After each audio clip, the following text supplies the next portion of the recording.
Hi welcome to set your life with me. അപ്പോൾ വലിയൊരു ഗ്യാപ്പിന് ശേഷം ഞാൻ റീസ്റ്റാർട്ട് ചെയ്യാണ്. ഇനി മുതൽ വീഡിയോസൊക്കെ സ്ഥിരമായിട്ട് അപ്ലോഡ് ചെയ്യാൻ ട്രൈ ചെയ്യുന്നതാണ്. അപ്പോൾ എല്ലാവർക്കും വെൽക്കം ബാക്ക്. ഇന്നത്തെ ടോപ്പിക് റോബർട്ട് ഗ്രീൻ ആണ്.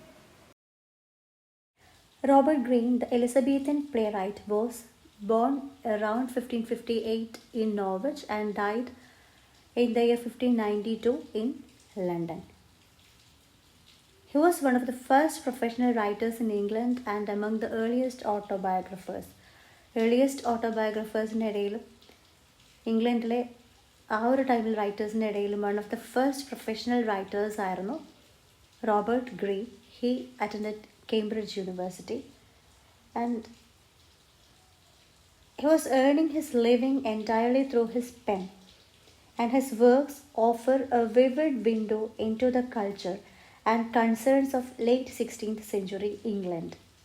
അദ്ദേഹത്തിൻ്റെ റൈറ്റിങ്സ് എന്ന് പറയുന്നത് 16th സെഞ്ച്വറി ഇംഗ്ലണ്ടിനെ കുറിച്ചിട്ടും ആ ഒരു സമയത്തെ കൾച്ചറിലേക്കുള്ള ഒരു വിൻഡോ കൂടിയായിരുന്നു.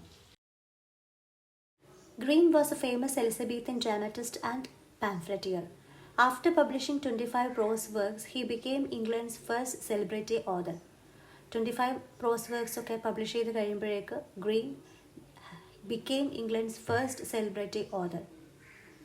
ഇതേപോലെ ഷേക്സ്പിയറും ഗ്രീനും തമ്മിൽ റൈവൽറി ഉണ്ടെങ്കിലും ഗ്രീനിൻ്റെ പല വർക്ക്സും ഷേക്സ്പിയറിനെ ഇൻഫ്ലുവൻസ് ചെയ്തിട്ടുണ്ട്. All tiger's heart, wrapped in woman's hide, ഇത് ഗ്രീനിൻ്റെ ഗ്രോഡ്സ് വർത്ത് ഓഫ് വിറ്റ് എന്ന വർക്കിലുള്ളതാണ്. ആ ലൈൻസ് തന്നെ നമുക്ക് ഷേക്സ്പിയറിൻ്റെ ഹെൻറി ഫോർത്ത് പാർട്ട് 3 കാണാൻ പറ്റും. ഇനി റോബർട്ട് ഗ്രീനിൻ്റെ ഫേമസ് പ്രോസ് വർക്ക്സ് നോക്കാം. First one, Pandosto, 1588. It was a prose romance direct source for Shakespeare's The Winter's Tale.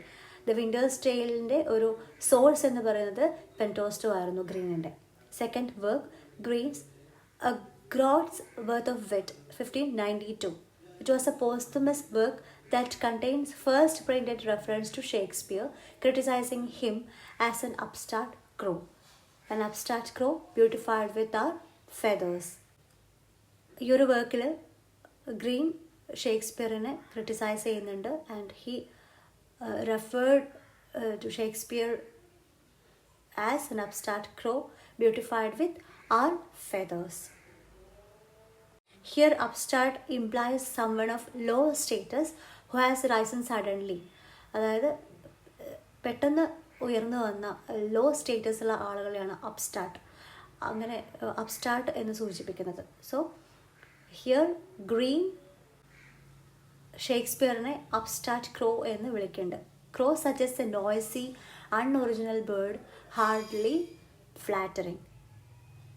Beautified with our feathers means Greene accuses Shakespeare of stealing ideas or styles from university educated playwrights like Greene himself. ഗ്രീനിനെ പോലെയുള്ള university educated ആയിട്ടുള്ള playwrights അവരുടെ ഐഡിയാസും സ്റ്റൈൽസും ഒക്കെ borrow ചെയ്യുന്ന അല്ലെങ്കിൽ copy ചെയ്യുന്ന ഒരാളായിട്ടാണ് ഷേക്സ്പിയറിനെ ഗ്രീൻ കൺസിഡർ ചെയ്തിട്ടുള്ളത്. In essence Greene was calling Shakespeare a social climber and a literary thief. ഒരു ലിറ്റററി തീഫ് എന്നാണ് ഷേക്സ്പിയറിന് ഗ്രീൻ പറയുന്നത്. Someone who didn't deserve his success. ഇത്രയും സക്സസ് ഒന്നും ഡിസേർവ് ചെയ്യാത്ത ഒരാളാണ് ഷേക്സ്പിയർ എന്നാണ് ഗ്രീൻ പറയുന്നത്. Because he lacked formal education and borrowed from others. മറ്റുള്ളവരിൽ നിന്ന് ബോറോ ചെയ്യുക, അതേപോലെ ഫോർമൽ എഡ്യൂക്കേഷൻ ഒന്നുമില്ലാത്ത ഒരാൾ ഇത്രയും സക്സസ് നേടിയെടുക്കുന്നത് ഗ്രീന്, അതിനെ ക്രിറ്റിസൈസ് ചെയ്യാണ് Greene. And Greene borrowed that metaphor from the Roman poet Horace. Next work is Menaphon. Now let's discuss Robert Greene's plays. First one is The Honorable History of Friar Bacon and Friar Bunky, 1588 to 92. ഈ ഒരു പീരീഡിൽ എഴുതാണ് പറയപ്പെടുന്നത്. And Elizabethan stage play ആണത്. Comical element ആയിട്ടുള്ള ഒരു വർക്കാണ്. And it was best and most significant play by Robert Greene. Robert ഗ്രീനിൻ്റെ the best and the most significant play ആയിട്ട് കൺസിഡർ ചെയ്യുന്നൊരു പ്ലേ ആണ് The Honorable History of Friar Bacon and Friar Bunky. And it received more critical attention. Next work is the history of Orlando Furioso. Thomas ലോഡ്ജും ഗ്രീനും കൂടി ചേർന്നിട്ട് എഴുതിയൊരു വർക്കാണ് looking glass for London and England. Biblical സ്റ്റോറീനെ base ചെയ്തിട്ടുള്ള ഒരു വർക്കാണ്. And it was the example of the survival of the medieval morality play style of drama. Medieval morality play സ്റ്റൈലിൽ എഴുതിയിട്ടുള്ള ഒരു വർക്കാണ് looking glass for London and England. Morality play എന്ന് പറഞ്ഞാൽ എന്താണെന്ന് നമുക്കറിയാലോ. വൈസ് ആൻഡ് വെർച്യൂവിനെ ബേസ് ചെയ്തിട്ട് വൈസ് ആൻഡ് വെർച്യൂ ആയിരിക്കും അതിൻ്റെ കോൺസെപ്റ്റ് മൊറാലിറ്റി പ്ലേസിൻ്റെ. അതൊരു മെഡീവൽ അല്ലെങ്കിൽ ട്യൂഡർ ഒരു ഡ്രാമ സ്റ്റൈലാണ് മൊറാലിറ്റി പ്ലേ എന്ന് പറയുന്നത്. അപ്പോൾ looking glass for London and England എന്ന് പറയുന്നത് ലോഡ്ജും ഗ്രീനും കൂടി ചേർന്ന് എഴുതിയിട്ടുള്ള ഒരു വർക്കാണ്. Morality play style of ഡ്രാമയാണ്.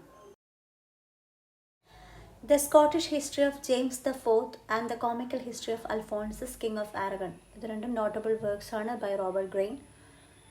Another famous work is John of Bordeaux. John of Bordeaux എന്ന് പറയുന്നത് വേറൊരു വളരെ ഫേമസ് ആയിട്ടുള്ളൊരു വർക്കാണ്. And it was an anonymous sequel to Friar Bacon and Friar Bungay. The play never printed in its own historical era and survived in a single untitled manuscript until it was named and published in 1936. 1936 publish ചെയ്യുന്നത് വരെ John of Bordeaux എന്ന് പറഞ്ഞിട്ടുള്ള work ഒരു untitled ആയിട്ട് single untitled manuscript ആയിട്ട് കിടന്നു. And അത് അതിൻ്റെ ഹിസ്റ്റോറിക്കൽ ഇയറയിലല്ല പ്രിൻറ്റ് ചെയ്തിട്ടുള്ളത്. ജോൺ ഓഫ് ബോർഡോ എഴുതിയ ഒരു സമയത്തല്ല അത് പ്രിൻറ്റ് ചെയ്യപ്പെട്ടിട്ടുള്ളത്. 1936 അത് പബ്ലിഷ് ചെയ്തത്. Another famous work is A Knack to Know a Name. A Knack to Know a Name. And it was associated with the main performers Edward Alleyn and William Kemp. William Kemp, Edward Alleyn ഈ രണ്ട് പെർഫോമേഴ്സിനെ base ചെയ്തിട്ട് associate ചെയ്തിട്ടാണ് ഈ ഒരു work എഴുതിയിട്ടുള്ളത്. The play gave us an insight into the nature of Elizabethan theatre during Shakespeare's time. ഷേക്സ്പിയറുടെ ടൈമിലെ Elizabethan തിയേറ്ററിൻ്റെ നേച്ചറിനെ കുറിച്ചാണ് ഇതിൽ പറയുന്നത്. And the relationship between play script and extemporised comedy. നമ്മൾ പ്രിപ്പയർ ഒന്നും ചെയ്യാതെ ചെയ്യുന്നതിനാണ് എക്സ്റ്റംപറൈസ്ഡ് എന്ന് പറയുന്നത്. അത്തരത്തിലുള്ള കോമഡി അതേപോലെ പ്ലേ സ്ക്രിപ്റ്റും തമ്മിലുള്ള റിലേഷൻഷിപ്പാണ് ഈ ഒരു വർക്കിൽ എ നാക്ക് ടു നോ എ നെയ്വ് എന്ന് പറഞ്ഞിട്ടുള്ള വർക്കിൽ റോബർട്ട് ഗ്രീൻ പറയുന്നത്. Next famous play by Robert Greene is Selimus.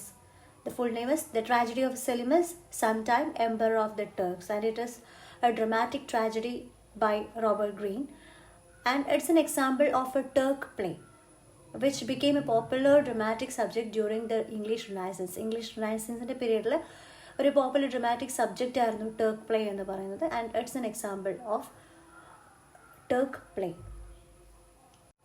And it's based on Ottoman Emperor Selim I. Selim I Ottoman Empire എന്ന് പറയുന്നത് നമ്മുടെ ടർക്കിഷ് എംപയർ ആണ്. സോ ആ ഒരു എംപയർ ഉണ്ടായിരുന്ന ഒരു സുൽത്താനായിരുന്ന സെലിം ഫസ്റ്റിനെ ബേസ് ചെയ്തിട്ടാണ് സെലിമസ് എന്ന് പറഞ്ഞിട്ടുള്ള വർക്ക് റോബർട്ട് ഗ്രീൻ എഴുതിയിട്ടുള്ളത്. Next work is Locrine. ഇംഗ്ലണ്ടിലെ ട്രോജൻ ഫൗണ്ടേഴ്സിനെ ഡെപ്പിക്റ്റ് ചെയ്യുന്ന ഒരു വർക്കാണ് ലോക്രീൻ.